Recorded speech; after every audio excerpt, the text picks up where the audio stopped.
너무 예뻐하는 딸이라 그런 걸까요? 김주애가 또다시 아빠 김정은과 등장을 했는데요. 이번에는 좀 무시무시한 곳을 데려갔습니다. 자, 장소도 장소지만요. 최고 존엄인 아빠 앞에서 김주애가 좀 이례적인 행동까지 선보였다고 합니다. 대체 무슨 일인지 바로 밑그림부터 한번 볼까요? 자, 이겁니다. 북한에서 상상하기 어려운 행동이죠. 김주애 코트에 주머니 손에 딱 넣고 있는 겁니다. 아빠 앞에서요. 물론 아무리 아빠라고 하지만 북한에선 최고 존엄인데 이게 그냥 찰나의 영상 캡처한 것도 아니고 이걸 사진으로 그냥 작정하고 내보냈던 거예요. 그렇죠. 100번 이해해서요. 예. 날이 추워서 손이 시려워서 주머니에 넣나까지 제가 생각을 해봤는데 예. 그럼에도 불구하고 이런 사진이 공개가 되었잖아요. 의도가 있다고밖에 볼 수 없을 것 같습니다. 네. 뭐 영상이었다면 찰나의 캡처였다라고도 볼 수 있겠지만 그러니까요. 지금 아빠 앞에서 딸이 아무리 딸이라고 해도 나이를 고려할 때 지금 14살 정도로 추정이 되고 있는데 주머니에 손을 넣고 이 주변을 살피는 모습 굉장히 높은 지위의 사람처럼 행동하고 있습니다. 9장의 사진이 공개가 되었는데 예. 이 중 4장에 이 딸 주애의 모습이 담겼다는 점도 굉장히 의도적인 노출이 아닌가라는 생각이 듭니다. 그러니까 절반이 김주애 사진이었다라는 건데. 근데 이뿐만이 아니에요. 제가 아까 어마무시한 곳이라고 했던 이유가 아까 뒤에 보면은 그 방사포 크기가 엄청 크거든요. 이거를 시험 발사하는 현장에 데려갔는데 여기 이제 아빠로부터 군사 브리핑까지 들었어요. 그렇습니다. 지금 사진을 잘 보시면은요, 김정은 위원장이 뭔가 김주애에게 마치 자세하게 혹은 뭐 브리핑을 하는 것 아니야 싶을 정도로 예. 이런 모습이 그대로 노출되고 있습니다. 추정컨대 아마 이동형 상황실이 아닐까 싶은데요. 말 그대로 상황실에서는 이거군요. 참모들이 예. 브리핑을 하고 최고 지도자나 권력자가 설명을 듣고 지시를 하는 형태인데 오히려 뭔가 반대되는 듯한 모습을 보여서 그러네요. 굉장히 이례적으로 보입니다. 그리고 최근에 이런 사진이 공개된 적이 있는데요.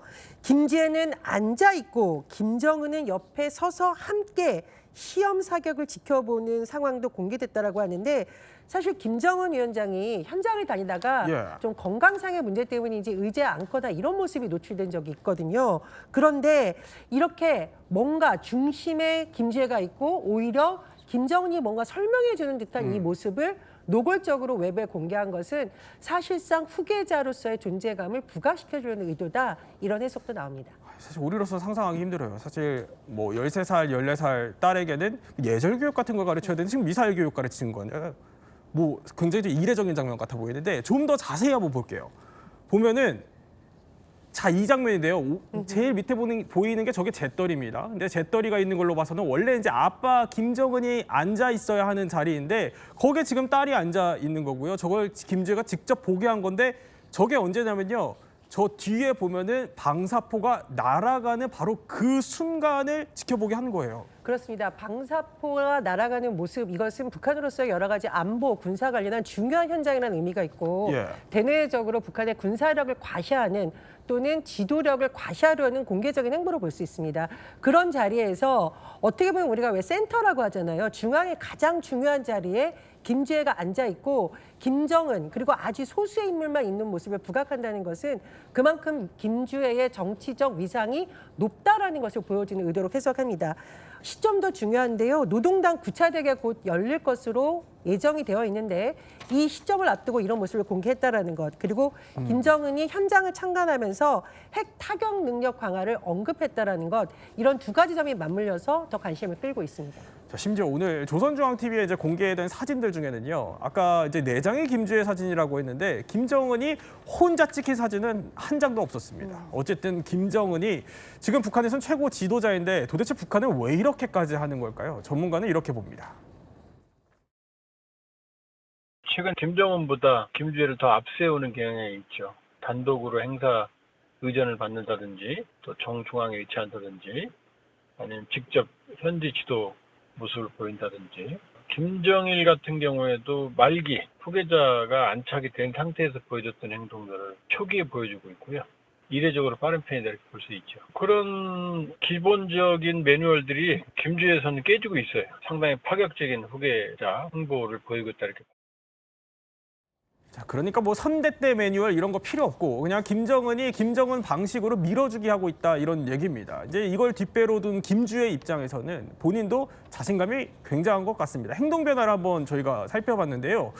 자, 지난해 연말에 이렇게 단독 사열을 받기 시작하더니 중간에 보면은 새해 첫 일정에선 당당하게 이제 센터까지 차지하고 여기에 오늘 주머니에 손 넣은 것까지 김주혜의 행동 보면은 본인도 그냥 거리낌이 없어요. 네, 그렇습니다. 근데 각각의 굉장히 큰 의미가 있어요. 단독 사열은 군 통수권자로서 군의 어떤 충성심을 예. 받는 자리예요. 근데 그것을 지금 승계, 그러니까 김주혜가 직접 군인들의 지금 사열을 받잖아요. 이거 굉장히 의미가 크고, 두 번째 1월 1일 일정 역시 북한에서는 어마어마한 장면입니다. 이게 어딜 간 거냐면 금수산 태양궁전이에요. 금수산 태양궁전은 어떤 곳이냐면 김일성과 그다음에 김정일이 안치된 곳이거든요. 우리 1월 1일엔 현충원에 참배하러 가잖아요. 근데 여기는 금수산 태양궁전에 갑니다. 근데 충격적인 건 정중앙이에요. 아니, 그러니까요. 예. 최고 전엄이 당연히 정중앙이어야 되는데 김주혜가 정중앙이라는 건 이날의 가장 핵심적인 하이라이트, 그러니까 조명을 받는 사람이다라는 걸 보여준 거라는 거죠. 그래서 지금 이런 세 가지의 어떤 장면을 봤을 때 이제 9차 전당대회가 곧 열리는데 거기서 아예 후계자로서 예. 완전히 공고히 하려는 게 아니냐라는 전망도 있습니다. 그러니까 주머니에 손 넣는 장면까지 나왔으니까 이제 또 어떤 장면을 또 내보낼지 가늠이 안 될 정도인데, 자, 이런 김주혜도 김주혜지만요, 이 오늘 공개된 장면들을 그냥 가볍게 볼 수만 없는 이유는요, 바로 북한이 발사했다 이렇게 공개한 이 초대형 무기라는 게요, 사실 사정거리로 따지면 우리를 겨냥한 것이기 때문입니다. 우리와 군사적 대결을 기도하는 세력에게는 이 시험이 가지는 의의와 결과가 착잡한 고민거리로 엄중한 위협으로 다가갈 것이다. 조선노동당 제9차 대회는 나라의 핵전쟁 억제력을 가일층 강화하기 위한 다음 단계의 구상들을 천명하게 될 것이라고 말씀하셨습니다. 이종호 평론가, 이거 방사포라는 게 여러 대 배치하면 수백 발 또 쏠 수 있고 이걸 지금 초대형으로 개량했다 이렇게 주장하는 거거든요. 근데 문제는 여기 이거 핵탄두도 탑재 가능하다 이렇게 주장한다면서요? 네, 그렇습니다. 김정은이 지금 이번에 이걸 발사하면서 뭐라고 그랬냐면 네. 핵전쟁 억제력이다 이렇게 표현했어요. 핵전쟁 억제력이라는 건 뭐냐면 핵 무기라는 뜻이거든요. 네. 이 방사포가 핵 무기라는 뜻은 핵을 탑재할 수 있다는 거예요. 탄두에 핵을 탑재하면 거의 방사포가 아니라 단거리 미사일 수준. 그런 위력을 보인다는 거예요. 그래서 세 가지를 표현했어요. 이동성, 지능성, 명중성에서 한 단계 업그레이드 됐다라고 이야기하거든요. 그렇기 때문에 지금 10년 전에 2015년에 300mm급 방사포였는데 10년 만에 600mm로 예. 완전히 상향됐다라고 할 수가 있습니다. 그러니까 전술핵 탄두를 탑재할 수 있을 수 있으니까 이거 정말 예의주시해야겠다 이런 생각이 들긴 하지만, 문제는요, 이게 한번 저희가 재봤어요. 그러니까 이번에 평양 북방 일대에서 이걸 쐈고 한 350km로 날아갔다라고 하는데, 그래픽 한번 보면은요, 자, 비슷한 거리입니다. 이걸 평양에서 직선 거리로 제가 재보니까 이게 350km 딱 어디냐면 대전이더라고요. 그리고 개성에서 만약 이걸 가져가서 쐈다라고 하면은 부산까지도 사정거리예요. 그렇죠. 그러니까 육해공군 본부가 모여있는 충남 계룡대까지도 사정거리 안에 들어온다는 겁니다.